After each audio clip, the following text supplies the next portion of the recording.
mä kerron tässä nyt meidän perheen remontista, jonka toteutti Recall Oy.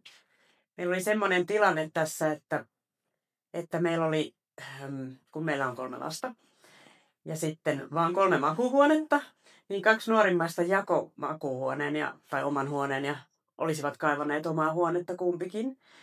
Niin mä sitten pähkäilin pitkään, että miten mä saan tässä kodissa niille omat huoneet ja mietin sitä, ja tässä oli vaatehuone aiemmin, tämä tila tässä. Ja tämä 2 nuorimmaisen huone oli sitten tämmöinen isompi tila tässä vaatehuoneen yhteydessä, niin mä ajattelin, että laitetaan siihen väliseinä ja sitten luovutaan tästä vaatehuoneesta kokonaan.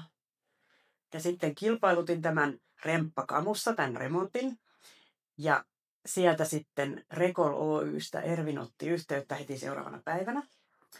Ja sitten aika pian sovittiin, että Ervin ja Carmen sieltä Recollista tuli katsomaan tätä tilaa. Mulle tuli heti semmoinen tunne, kun he tuli tänne, että tämä remontti oli heille sillä tavalla oikein sydämen asia, että he halusivat tehdä tämän silleen, että asiakas olisi tyytyväinen. Musta tuntuu, että mä en ollut vain yksi asiakas muiden joukossa, vaikka tietenkin olin sitä. Mutta tuli semmoinen tunne, että he todella paneutu tähän remonttiin ja halusi toteuttaa tämän silleen, että asiakas on tyytyväinen. Ja sitten kun mulle tuli semmoinen tunne ja vielä tarjouskin oli erittäin kilpailukykyinen ja siihen kuului kaikki siihen tarjoukseen, että siihen kuului töiden lisäksi rakennusjätteen poisvieminen, maalaukset, jopa sähkötyöt ja sitten tietenkin toi seinän rakentaminen ja vanhojen seinien purku, niin kyllä se oli sitten semmoinen avaimet käteen tarjous, että siihen innolla tartuttiin. Ja sittenhän Ervin ja Carmen vielä tässä, kun ne oli tässä mittailemassa, niin teki kaikenlaisia ehdotuksia, mitä mä en ollut itse edes tullut ajatelleeksi tai huomannut. Että esimerkiksi tämä vaatehuoneen katto oli vähän matalammalla kuin tuon toisen huoneen katto. Ja mietittiin kaikki tuuletukset ja muut, mitä mä en ollut itse tullut ajatelleeksi, että miten kaikki toimii sit siinä lopullisessa ratkaisussa.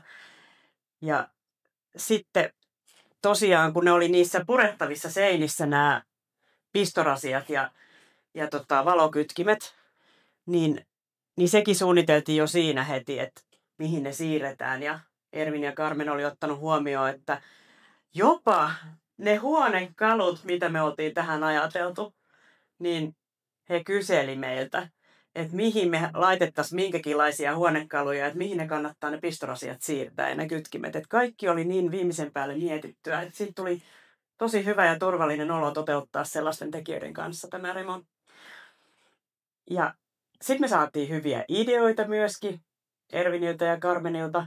Esimerkiksi nämä kaukosäätimellä säädettävät lamput, ne oli täysin heidän idea. Mä en olisi semmoisia edes tiennyt, että on olemassa. Eli saatiin tästä parempi kuin mitä itse olisin osannut edes toivoa, koska oli niin asiantuntevat tekijät. Ja sitten kun tämä remontti alkoi, ihan meidän täsmälleen toivomassa aikataulussa, eli heti Recall Oy oli valmis aloittamaan tämän, kun me toivottiin. Ja sitten mä olin yllättynyt siitä, että tämä kesti vaan 4 päivää. Mä olin odottanut, että tämä kestäisi paljon pitempään, tämän tyyppinen remontti. Mutta tämähän oli valmis 4 päivässä ja 5. tuli sitten vaan sähkömies tosiaan laittamaan noin pistorasiat. Sitten oli kokonaan valmista. Eli saatiin kaikki viimeisen päälle just sillä tavalla, kun toivottiin. Ja sitten työmaan aikana mehän toivottiin tähän nyt sitten semmoisia vähän erikoisia ratkaisuja. Meillä oli toiveissa esimerkiksi, tulisi mahdollisimman ohut seinä, mutta äänieristetty. Ja sitten me toivottiin liukuovea tohon.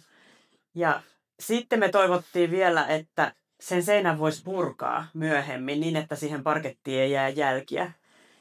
Ja Recall Oy pystyi nämä kaikki meidän toiveet toteuttaa. Et rehellisesti sanottuna aluksi mä ajattelin, että meillä on nyt niin paljon erikoisia toiveita, että ei tätä pysty kukaan tämmöisenään toteuttaa, mutta pystyi jo vielä paremmin kuin mitä me toivottiin. Eli nyt tää on äänieristetty, tosi ohut seinä, jossa on liukuovi ja jonka voi purkaa myöhemmin.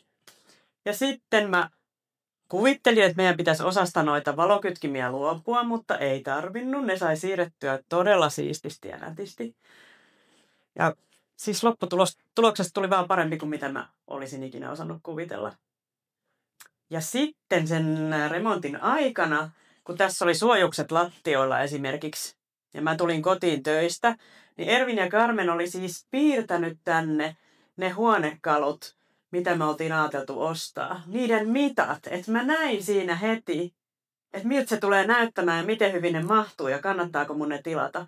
Että tää oli kaikki semmoista ekstraa, mitä mä en olisi ikinä odottanut, että remontintekijä mulle tekisi.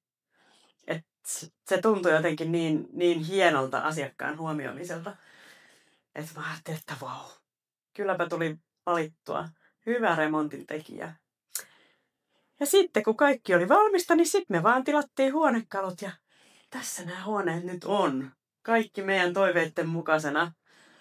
Ja kaikkihan noi lamppuideakin lähti siitä liikkeelle, että kun Ervin mittaili tässä sitten, että mahtuuko se kaappisänky ja mihin kohtaan se kannattaisi laittaa, niin mä sain suoraan Erviniltä suositukset, että miten korkea se lamppu saa olla. Että se oikeasti se mahtuu se kaappisänky laskeutumaan tuosta seinältä, kun se lasketaan. Et kaikki tommoset, mitä mä en olisi ehkä itse osannut edes ottaa huomioon. Mutta täytyy nyt sanoa, kun nämä on tässä valmiina, tämä oli upeampi lopputulos kuin mitä mä odotin ja toivoin. Kaikki ratkaisut oli todella siististi ja viimeisen päälle tehty. Ja tämäkin ratkaisu tässä, kun sitten sähkömies tuli ja täällä menikin johdot vähän eri tavalla kuin mitä me oltiin luultu. Niin ainahan näissä remonttiohjelmissa sitten sanotaan, että no nyt täytyy vetää koko lattia auki ja tulee lisäkustannuksia ja muuta. Niin tässä ei tullut.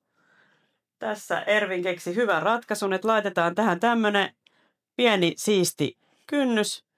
Ja silloin saadaan ne johdot nätisti silleen, että ei tarvii rikkoa lattialämmitystä eikä tehdä mitään kalliita ratkaisuja, vaan budjetti pysyy täysin luvatussa, mikä on asiakkaan kannalta aika tärkeä asia.